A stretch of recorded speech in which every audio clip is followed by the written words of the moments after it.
ഒരു നീന്തൽക്കുളം കണ്ടാൽ നമ്മൾ എന്ത് ചെയ്യും? ആർക്കായാലും ഒന്ന് നീന്തി തുടിക്കാൻ തോന്നുമെന്ന് ഉറപ്പാണ്. പക്ഷെ തിരുവല്ലയിൽ ഒരു നീന്തൽക്കുളമുണ്ട്. ഈ നീന്തൽക്കുളം കണ്ടാൽ ഒരു മനുഷ്യൻ പോലും ആ വെള്ളത്തിലിറങ്ങില്ല. സർക്കാർ ഫണ്ട് ഉപയോഗിച്ച് നിർമ്മിക്കുന്ന പദ്ധതികൾ വേണ്ട രീതിയിൽ പരിപാലിച്ചില്ലെങ്കിൽ പ്രയോജനരഹിതമാകുമെന്നതിന്റെ ഉത്തമ ഉദാഹരണമാണ് ഈ നീന്തൽക്കുളം. പ്രവീൺ പുരുഷോത്തമൻ തയ്യാറാക്കിയ റിപ്പോർട്ടൊന്ന് കാണാം. കേന്ദ്ര സംസ്ഥാന സർക്കാരുകളുടെ ഫണ്ട് ഉപയോഗിച്ചുകൊണ്ട് നിരവധി പദ്ധതികൾ നിർമ്മാണം പൂർത്തിയാകാറുണ്ട്. പക്ഷേ വർഷങ്ങൾ കഴിയുമ്പോൾ ആ പദ്ധതികളുടെയൊക്കെ ആ ഒരു അവസ്ഥ എന്തായിരിക്കാം?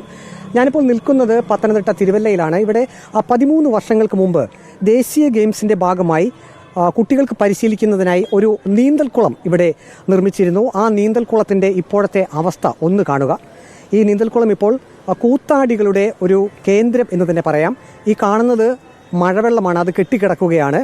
നീന്തൽക്കുളം എന്ന പേരിന് പറയാമെങ്കിലും ഇപ്പോഴത്തെ അവസ്ഥ ഈ കാണുന്നതാണ്. അന്ന് 50 ലക്ഷം രൂപയാണ് കേന്ദ്ര സർക്കാർ ഈ ഒരു നീന്തൽക്കുളം നിർമ്മിക്കുന്നതിനായി അനുവദിച്ചത്. പിന്നീട് തിരുവല്ല നഗരസഭയുടെ ഒരു 30 ലക്ഷം രൂപ കൂടി അധികമായി ഇതിനുവേണ്ടി മുതൽ മുടക്കിയത്. ആ കാണുന്ന മുകൾ ഭാഗത്തും ആ റൂഫൊക്കെ നിർമ്മിക്കുന്നതിനായാണ് 30 ലക്ഷം രൂപ മുടക്കിയത്. അങ്ങനെ ആകെ 80 ലക്ഷത്തോളം രൂപയാണ് അന്ന് ഈ ഒരു നീന്തൽക്കുളത്തിന് വേണ്ടി മുടക്കിയത്. അന്ന് KB ഗണേഷ് കുമാർ ആയിരുന്നു അന്ന് കായിക വകുപ്പ് മന്ത്രി. കായിക വകുപ്പിൻ്റെ മേൽനോട്ടത്തിലായിരുന്നു ഈ ഒരു നീന്തൽക്കുളം നിർമ്മിച്ചത്. ഇപ്പോൾ നമ്മോടൊപ്പം തിരുവല്ല നഗരസഭയുടെ മുൻ അധ്യക്ഷൻ ജയകുമാറാണുള്ളത്.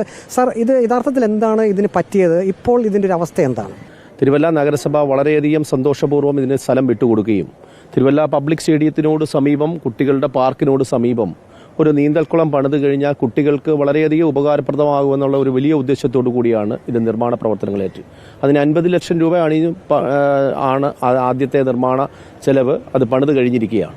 ഇതിനെ റൂഫ് ഇടുന്നതിന് വേണ്ടി നഗരസഭ ഏകദേശം 30 ലക്ഷം രൂപയോളം മുടക്കി. സ്പോർട്സ് കൗൺസിൽ ഏറ്റെടുക്കുവാനായിട്ട് തീരുമാനിച്ചു. ആ സ്പോർട്സ് കൗൺസിൽ ഏറ്റെടുക്കുന്നതിന് വേണ്ടി ഇവിടെ വരികയും അവരിതിൻ്റെ എസ്റ്റിമേറ്റ് എടുത്ത് നോക്കുമ്പോൾ ഏകദേശം 1.5 കോടി രൂപയോളം ഇനിയും ഇതിൻ്റെ പുനരുദ്ധാരണത്തിന് വേണ്ടിയും അടിയന്തരമായുള്ള മറ്റ് ചെലവുകൾക്ക് വേണ്ടിയും വരും. അപ്പോൾ അത് പൂർണ്ണമായും അവരും അത് ഉപേക്ഷിച്ച ഒരു മട്ടിലാണ്. അപ്പോൾ ഇവിടുത്തെ സിറ്റുവേഷൻ എന്ന് പറഞ്ഞാൽ ഒരു നീന്തൽക്കുളം എന്ന് പറയുന്ന ഒരു കുളം മാത്രം ഇവിടെ കുഴിച്ചിട്ടുള്ളൂ. ഇത് കുളത്തിന് ചുറ്റിനും ഒരു ടൈലിട്ട് ഒരു സംവിധാനം മാത്രമാണ്. ഈ വാട്ടർ ട്രീറ്റ്മെൻറ്റ് പ്ലാന്റോ റീസൈക്കിൾ പ്ലാന്റോ അതുപോലെ തന്നെ ഇവിടെ വരുന്ന കുട്ടികൾക്ക് വസ്ത്രം മാറുന്നതിനുള്ള ഒരു സംവിധാനമോ മറ്റ് അനുബന്ധ ക്രമീകരണങ്ങളോ ഒന്നും തന്നെ ഇവിടെ ഏർപ്പെടുത്തിയിട്ടില്ല. അപ്പോൾ നഗരസഭയെ സംബന്ധിച്ചിടത്തോളം ഇപ്പം ഭീമമായ തുക ചെലവഴിച്ചിട്ട് നഗരസഭ ഏറ്റെടുക്കുന്നത് വളരെയധികം ബുദ്ധിമുട്ടാണ്. ഇത്തരത്തിൽ ലക്ഷക്കണക്കിന് രൂപ മുടക്കി ഒരു നീന്തൽക്കുളം ഇവിടെ നിർമ്മിച്ചിട്ടും അത് ആർക്കും അത് പ്രയോജനമില്ലാതെ പോകുന്ന ഒരു അവസ്ഥ കൂടിയാണത്. അധികൃതർ ഈ വിഷയം ശ്രദ്ധിക്കണം. അതിനുശേഷം 50 സെൻറ്റ് സ്ഥലത്താണ് ഈ നീന്തൽക്കുളം ഇവിടെ തയ്യാറാക്കിയിരിക്കുന്നത്. സർക്കാർ തന്നെ ഇടപെട്ടുകൊണ്ട് ഇത് വീണ്ടും നല്ല രീതിയിൽ ഇത് പുനർനിർമ്മിച്ച് കുട്ടികൾക്ക് നീന്തൽ പഠിക്കുന്നതിനും ഒപ്പം തന്നെ നീന്തൽ അവർക്ക് പരിശീലിക്കുന്നതിനും ഭാവിയിലൊക്കെ നീന്തൽ താരങ്ങളായിട്ട് മാറാനുള്ള ഒരു സാഹചര്യമൊക്കെ ഒരുക്കാൻ ഉതകുന്ന ഒരു നീന്തൽക്കുളമാണിത്. അത് നല്ല രീതിയിൽ തന്നെ അത് പുനർനിർമ്മിച്ചെടുക്കണമെന്നുള്ളൊരു ആവശ്യമാണ് എല്ലാ ആളുകൾക്കും ഉള്ളത്. വീഡിയോ ജേർണലിസ്റ്റ് വിഷ്ണുപ്രസാദിനൊപ്പം reporter Praveen Purushothaman, in reporter, Pathanamthitta.